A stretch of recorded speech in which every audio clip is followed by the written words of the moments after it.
Okay, let's unpack this. Imagine having a routine, something so solid, so reliable, it felt like, well, the foundation of your finances. Right.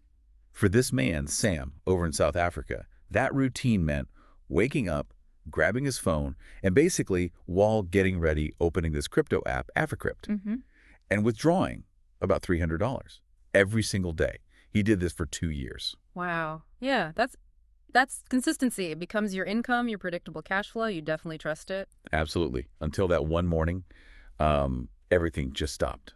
The withdrawal, it failed. Oh, boy. They thought, maybe just a glitch happens sometimes, but then came the email. The email. And that just dropped the bomb, didn't it? Africrypt saying, oops, big hack, all the Bitcoin's gone. Sorry, no more withdrawal. Permanently suspended. And this wasn't just Sam's problem. This was potentially thousands of people caught up in it. We're talking about, 69,000 Bitcoins allegedly gone. A staggering amount. I mean, depending on the Bitcoin price at the time, that's hundreds of millions, maybe even billions of dollars just vanished. It's huge, a colossal sum. And it just begs so many questions, right? How did something like this even happen? Who are these guys behind it? And I think crucially, what can we learn from Africrypt about, well, staying safe in the crypto space? Exactly. And that's really what we want to dig into in this deep dive.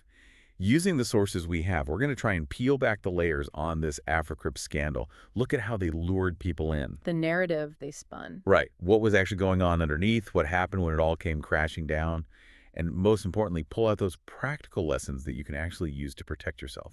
Okay, so let's go back to Sam for a second. That daily habit, waking up, app withdrawal successful, day after day for over 700 days. Yeah, that builds an immense amount of confidence, doesn't it? Totally. It just normalizes it. Your brain starts thinking, this is safe, this works. So when the app suddenly just stopped working that day, refused the withdrawal, that must have felt incredibly jarring, alien almost. And the response wasn't, hey, we're fixing it. It was that blunt email, hack, money gone, tough luck. Yeah. And the people linked to this whole operation, the sources point to two brothers, Amir and Rais Kaji, the Kaji brothers. They're the ones reportedly behind Africrypt. Now, what's really interesting here, I think, is how Africrypt sold itself. It wasn't just, another place to hold crypto. No, not at all. They positioned themselves as this really sophisticated platform. AI-driven trading, that was the big hook. Right, hitting all those buzzwords, AI, algorithmic trading. They talked up their team, seasoned technologists, experienced finance pros. Making it sound like they had this secret sauce, these complex algorithms finding hidden market opportunities. Yeah. Very high-tech, very exclusive feel. And the investment plans they offered. The main one highlighted was passive investing. The projected returns, based on the sources for 2019-2020, were around 1.5% to 3% a month. Which, okay, is still pretty high compared to traditional banks. Sure, but it doesn't immediately scream obvious scam like those promising, crazy percentages daily. It felt almost believable for the crypto space at the time. Exactly. Plausible. And that consistency, that seeming plausibility, was absolutely key to their whole approach. How so?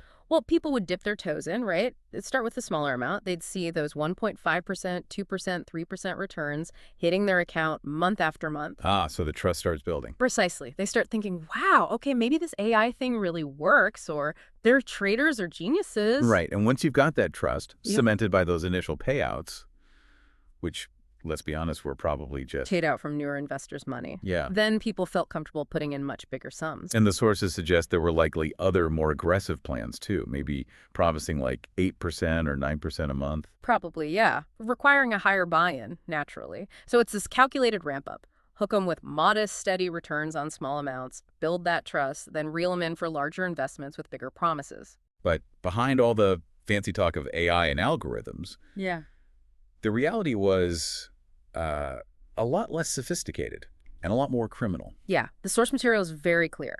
Africrypt was, plain and simple, a classic Ponzi scheme. Wow, so just the oldest trick in the financial scam book, really, just given a crypto makeover. That's exactly it. The money Sam and the others were getting wasn't profit from some amazing trading AI. It was just cash coming in from the next wave of investors. The source explicitly says that.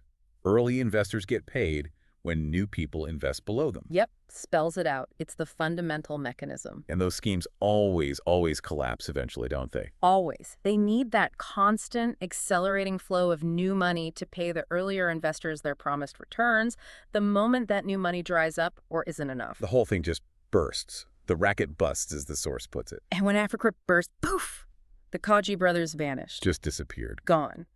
The sources say South African police started searching for them pretty much immediately. But the weird thing is, they couldn't find any record of them leaving the country. Like no passport stamps or anything. That's what the sources mention, yeah. Which makes their disappearance even more mysterious. So where do people think they went? Well, it's all speculation, really. Some reckon they're still hiding out somewhere in South Africa. Others suggest maybe they bought citizenship somewhere cheap, like on an island nation, to get new passports. Tanzania has also been mentioned. But the point is, they haven't been caught. Nope.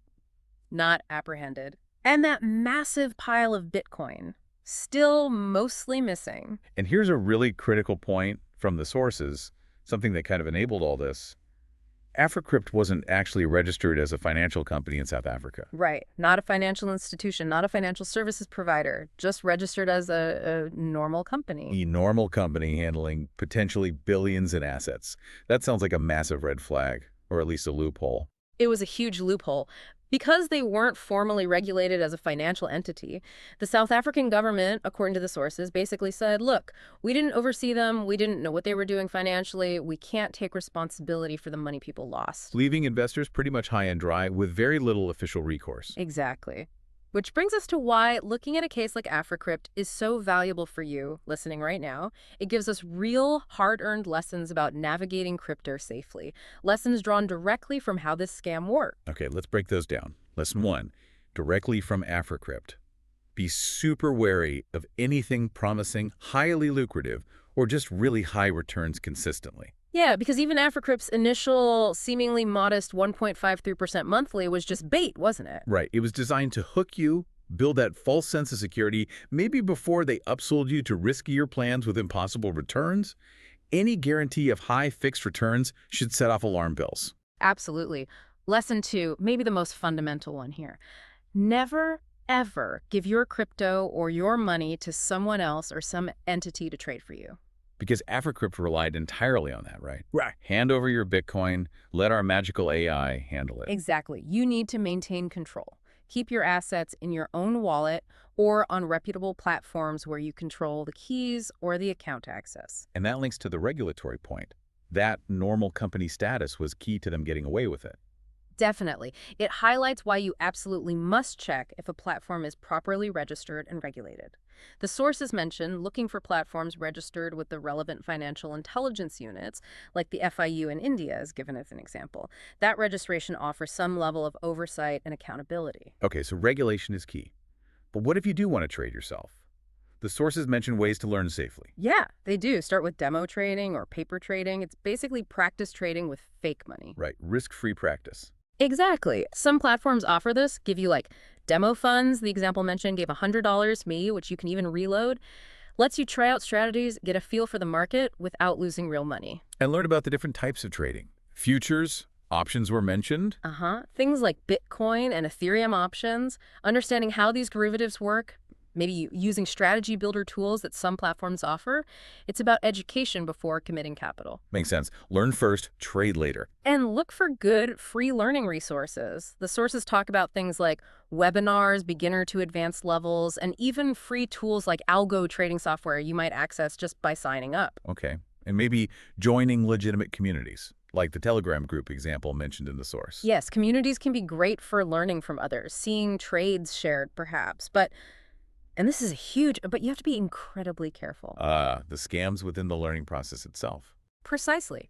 The person providing some of this source material specifically warned about fake channels, people pretending to be him, asking for money.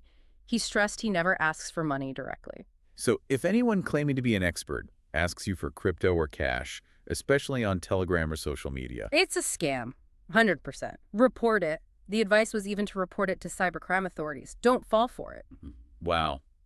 Okay, so understanding the specifics of how Africrypt work, the AI cover story, the slow build of trust, the regulatory dodge, that really makes these safety tips feel much more concrete, doesn't it? Absolutely. It moves beyond generic warnings. You see how the scam operates in the real world, which Hmm. helps you spot those red flags much earlier. Yeah. In this world of, constant information overload and shiny new crypto projects, really learning from these big failures is probably your best shield. It helps you make informed choices, protect your own assets. So maybe final thought for everyone listening to mull over, reflecting on Africrypt.